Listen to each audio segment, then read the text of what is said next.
Come and listen to my story about a man named Jed. A poor mountaineer, barely kept his family fed. And then one day he was shooting at some food, and up through the ground come a bubbling crude oil, that is, black gold, Texas tea.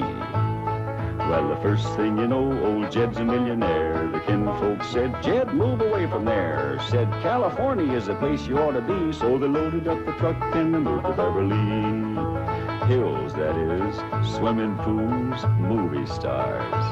The Beverly Hillbillies.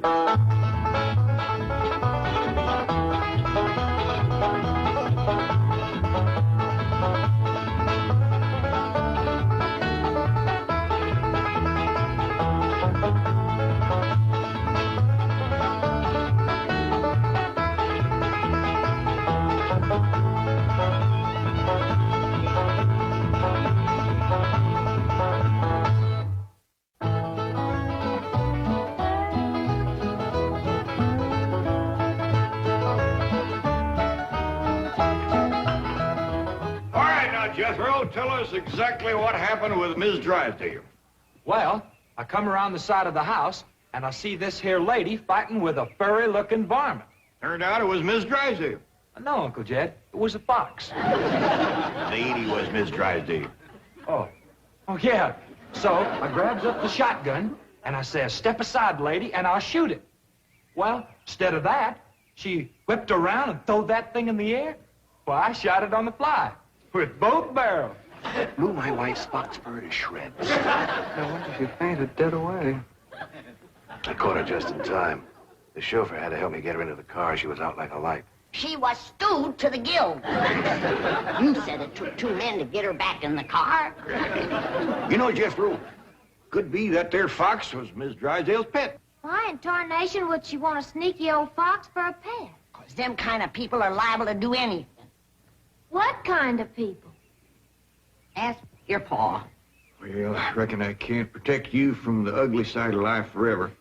You see, Miss Drysdale is what city folks calls what was her husband called it, Granny? Hypochondriac. Yeah, that means she drinks a little. Well, let's be thankful for one thing, Mr. Drysdale. What's that? The tree outside the window. It completely obscures her view of the Clampett estate. Yes. And if that tree should ever lose its leaves and she gets one look at those hillbillies... It shall not happen. The Clampetts have agreed to accompany me to Palm Springs. Fine, fine. Now, you keep them there until I get Margaret back to Boston. Can do and will do. Maybe it's for the best that you know about that poor woman next door, Ellie. Now you can pitch in and help us get her cured. Yep. I'll need you to help find the makings from a sobering-up mash. That's what I'll give her first. But Miss Jane said she was taking us to Palm Springs. Folks don't run off and leave the neighbors when he's in trouble. What are you going to need for your sobering-up mash, Granny? Well, most of the stuff I got. But it takes pecan root, wretchweed, sourdough, skunk oil, chimney soot, spider webs, horsebeard, snake wort, pepper leaves, chicken gizzards, stump water, coal oil, slippery elm ooze, and turpentine, and a few more things that's secret. Oh, and the biggest toad you can find. Granny, you use a live toad? That's just for testing. I give it a swaller to see how far it jumps. Last time Granny used a sobering-up mash, set a new record. Clean over the top of Alverny Bradshaw's clothesline. That's tall jumping for a toad. Oh, this wasn't no toad. This was Alverny's husband, Homer. It was him Granny was sobering up. Wellie, if you're going out in the brush hunting stuff for Granny, you'd best put on some old clothes. Okay, Pop. Well, let's get it going.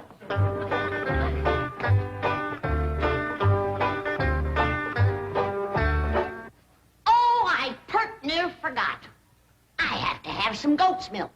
After Mrs. Drysdale takes my sobering-up mash, she has to have fresh goat's milk every half hour to stop the burning. Well, I reckon Jethro can borrow some. Well-to-do neighborhood like this, folks is bound to keep goats. Everybody except us. We ain't even got a cow. Nor pigs neither. Nor chickens. We ain't even got nothing to pull a plow. You're supposed to be so dad blame rich. I'll bet we're the only family in Beverly Hills that ain't got a mule. reckon it is high time I was stocking this place. Even Mr. Drysdale's been after me to buy some cattle. Well, good for him. Yeah, just the other day he says to me, Mr. Clampett, you got $25 million in cash. You ought to put some of that money into stock.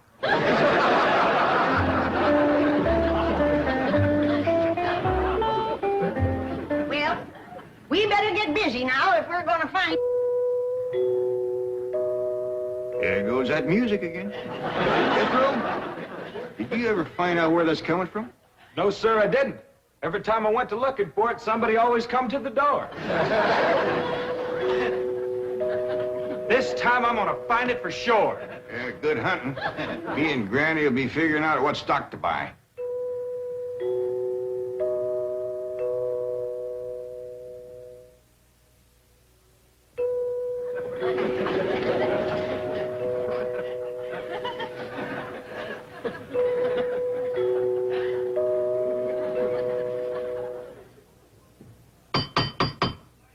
Doggone it, never failed. Howdy, Miss Hathaway. Oh, please stop calling me Miss Hathaway. Now, if I can call you by your first name, Jethro, surely you can do the same for me. But, Please? well, howdy, Miss Jethro. How about calling me Jane? I like that better. Well, are we all set to leave for Palm Springs? No, ma'am. Uncle Jed and me's going to town and buy some stock. Stock? Yes, ma'am. Mr. Drysdale, he told Uncle Jed he had ought to put some of his money into stock. He dictated a memo on that. But you needn't waste time driving into town. You can order your stock by telephone. Now, here are Mr. Drysdale's recommendations. He doesn't want your Uncle Jed to get a bum steer. Oh, Uncle Jed, he wouldn't buy no bum steer. He should be cautious in the bull market. You gotta be careful with cows, too. I don't need this list nohow. Me and Granny's already figured out what we want. That's right. A pair of goats, 3 pigs, 4 cows, a bull, a mule, and a dozen chickens. Reckon we get all that on the truck? Don't have to. Miss Hathaway says just call on the telephone and they bring them out. Oh, now, ain't that nice? Hello? Jed, I watched that banker feller. You have to stick your finger in them holes and spin her a while.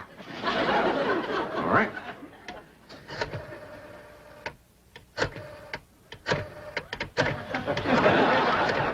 Reckon that ought to do it. Operator. Oh, howdy, ma'am. This here is Jed Clampett. I'd like to buy some stock. What number do you wish? Number? Oh, a couple of goats, 3 pigs, 4 cows, a bull, a mule, and a dozen chickens. I'll give you information. Well, thank you, ma'am. I appreciate all the information you can give me. It's the first time I ever bought stock on the telephone. Perhaps I'd better connect you with a supervisor. 2 heads is better than 1. Supervisor speaking. May I help you? Well, thank you, ma'am. This here is Jed Clampett. I'd like to buy some stock. Do you know the number you wish to reach? Well, that's more or less up to the animals. But the number I want to start with is a couple of goats, 3 pigs, 4 cows, a bull, a mule, and a dozen chickens. This sure is a dandy pin, Jethro. As soon as Ellie gets back from the Drysdale, she can milk this here goat.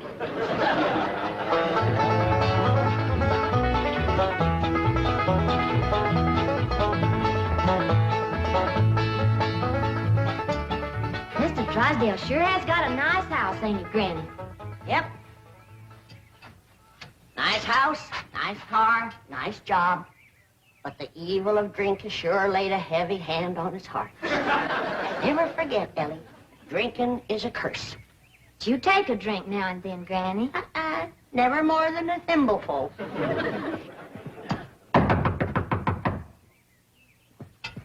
Oh, Ellie, you might have to hold Mrs. Drysdale while I spoon my sobering up mash down her. I'll throw a double scissors and an arm lock on her. Just so you don't cut off her wind if she can't breathe. Howdy. We've come to see Miss Drysdale. I'm sorry, madam, but Mrs. Drysdale cannot be disturbed. Are you her kin? I'm a butler. Oh, that must have been her maiden name. You're taking care of her, are you? I am a butler, madam. Well, I'm glad to see that her family ain't ashamed to help her. Whom shall I say called? Well, this here's Granny, and I'm Ellie Mae. Paul and Jethro would have come too, but they're busy with the cattle. Very good. Hold on now. We've come to see Miss Drysdale. Mrs. Drysdale is indisposed, madam. She is not receiving. Oh, still sleeping it off, huh? Well, when she comes to, you just spoon half of this down her and then stand back. Yeah, she'll commence to doing some tall jumping. Don't bite you. We'll be back later with the goat's milk. Want me to stay and help you do for Miss Drysdale? We are managing, thank you. Are you doing the washing and the cleaning and the cooking for her? Certainly not. Oh, just letting it pile up on her, huh? I am a butler. Oh, Want me to haul him out of there, Ranny, and wrestle him down? Kin folks have certain rights. Family comes first. He sure is proud of that family name, ain't he? Yeah. You hear him talk, the butlers don't get wet when it rains. Did you say something, dear? Well, speak up, dear. Can I get you something? Come in. I beg your pardon, sir. The butler said some people from a ranch brought this for Madame.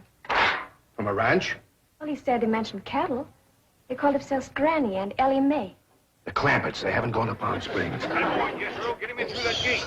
That's the way. Suey, Suey, Suey, Suey. Hey, hey. Ah! Get in there. Ah, hey, ah, get in there, pig. Get in, pig. Come on. Hey, pig, pig, pig. That's the way. Suey. No, surely not. Marie, tell me I'm hearing things. Ah, hey. You're hearing things, sir. Cows, chickens, pigs, goats. No.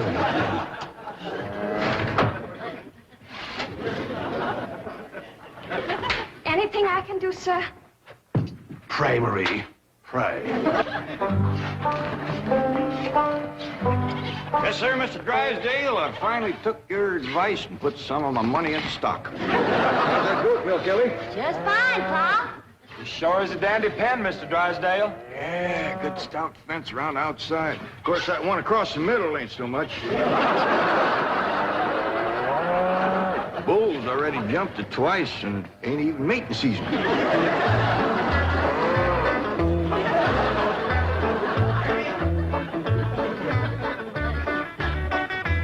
Got ourselves some mighty fine-looking stock. Of course, they need a little fattening up. Mr. Drysdale happy to see him? Granny, he was so happy he couldn't talk. He just kind of hung on a fence and made little gurgling noises in his throat. Well, that poor man has some joy coming to him. I'm glad to be able to help him to forget his trouble for a spell. Here's the goat's milk, Granny. Oh, good, Ellie. Now, you run that right over to Mrs. Drysdale. That sobering up mare smarts considerable unless you follow it up with fresh goat's milk. Ellie, Mr. Drysdale ever find his tongue? Yeah, Pa. Whilst I was milking the goat, I heard him kind of mumbling like he was giving thanks. He says, "Oh, what have I done to deserve this?" Lord love him. Ain't that pitiful? Hurry, child, now hurry. You know, Granny, it gives a person a mighty good feeling to help a neighbor. You betcha. And he needs us, because his wife's kin ain't no help. Who's that? That high and mighty Mr. Butler, that's who came to the door when Ellie and me took the mash over. Wouldn't let us see Miss Drysdale. Well, now, you can't hardly blame him for not wanting folks to see it. Uncle Jed, the bull jumped that little fence again, so I tied him back over on his side. Where's Mr. Drysdale? I asked him to come in for some coffee. It was the funniest thing what happened to him. You know how he was hanging on the fence of the stock pen, kind of gurgling and mumbling happy-like? Yeah. Well, all of a sudden, he points up towards his house and says, "My wife, that's her window." Then he goes tearing off into the bushes like a bear was after him.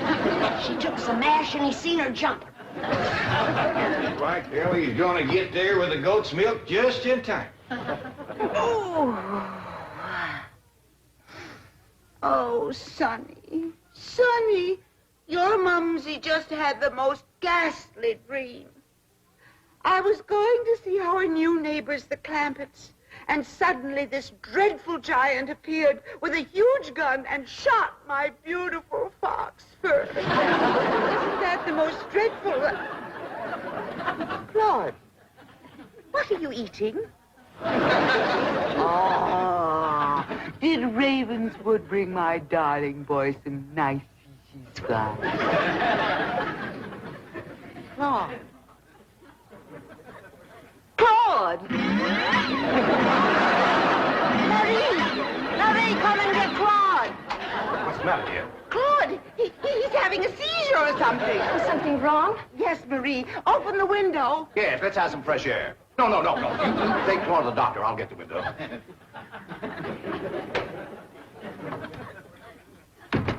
Well, darling, how do you feel? Dreadful. My nerves are shattered. Open the window, dear. Well, it might not be good for you, Margaret. Oh, don't be silly, Milburn. I need oxygen. Besides, I adore the fragrance of that jasmine that grows on the fence of that tennis court next door. Now, open the window. All right, dear, but first I have a surprise. Surprise. Don't move. I'll be right back. Granny, that there butler fellow wouldn't let me through that door again. And he wouldn't take this milk, neither. Why not? He said he wouldn't touch nothing more from us without it was sterilized. What's sterilized? Oh, we had that in school once. That means soaked in alcohol. Alcohol? Appears to me like Mr. Drysdale's got 2 drinkers on his hand. Mrs. Drysdale must be in terrible shape. Fighting me, scratching and clawing people and everything. How do you know? I heard her yelling and screaming clean from upstairs. She says, Marie, come and get Claude. Sure enough, pretty soon, this poor girl come a-running down yelling. Take me to the doctor. I got Claude. Family or no family, that woman needs help, and by thunder, she's gonna get it. Surprise! Milburn, have you taken leave of your senses? You know I'm much too nervous to watch television. But, darling, the doctors in Boston said your nerves were just fine. Those Boston doctors. They had the audacity to tell me that I was perfectly healthy. I said, I'm not paying you all that money to tell me I'm healthy. Milburn, I do not want to watch television. Well, you don't have to watch it, dear. Just listen. There's an exciting Western on. Weston, Milburn, shut that off and open the window. I will. Oh, there we are. Milburn, are you going to open the window or am I? I am, dear.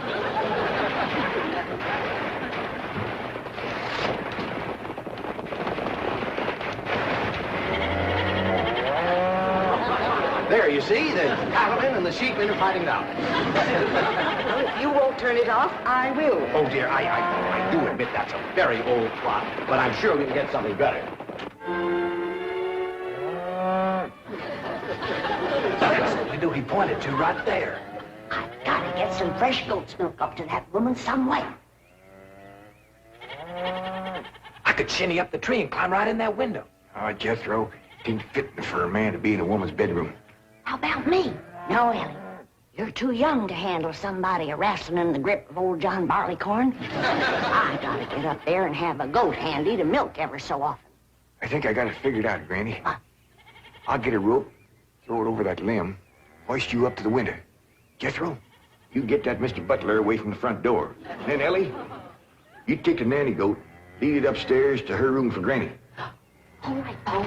But that little goat ain't gonna do nothing unless he's got that little chicken sitting on his back. That's all right. Raw egg ain't going to do Mrs. Drysdale a bit of harm.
Margaret, what are you doing? Packing.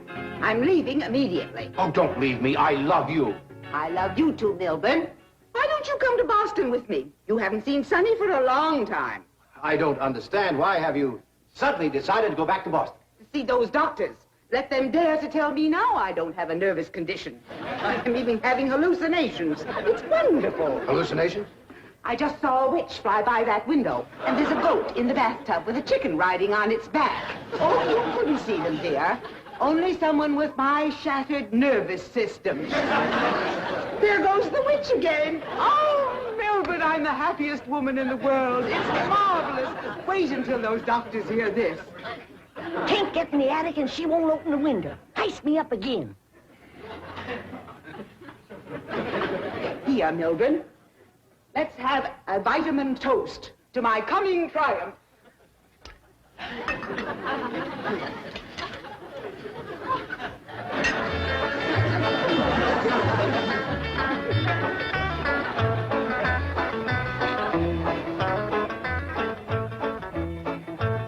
It's too late, Jed. What do you mean, Granny? We didn't get to her in time. Now she's got her husband on the stuff.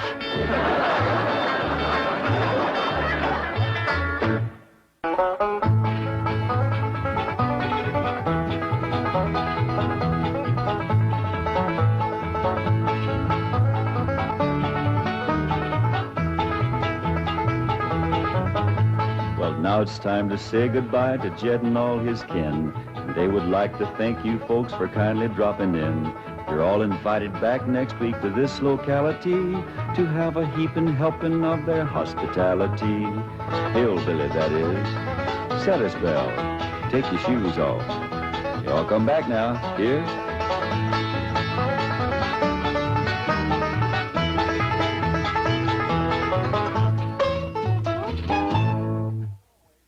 This has been a Filmways presentation.